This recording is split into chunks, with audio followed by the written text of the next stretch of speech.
I've had the pleasure of speaking with many coaches over the years of all different types of youth sports.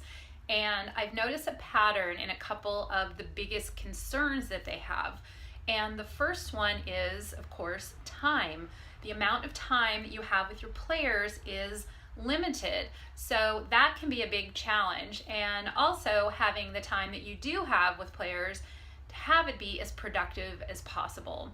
And the second challenge that seems to come up all the time is that sometimes players practice one way, but then they compete another. In other words, how they practice is not really congruent with how they compete, and that is pretty normal. And finally, most coaches that I've talked to across many different sports have agreed that mental toughness is a vital part of their players being able to do their best. But again, the challenge goes back to number one and that is that there's just not enough time to fit it in because coaches are sharing so much valuable technical information. It's really hard to fit in time for mental toughness as well.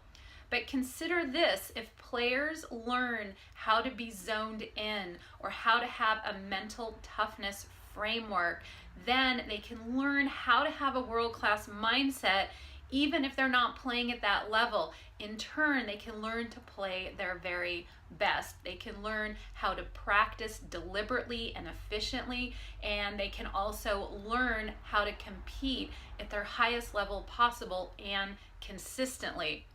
I have worked with hundreds of high school, college, club, also even world-class athletes, and I'm looking forward to serving you, your coaches, and your players any way I can.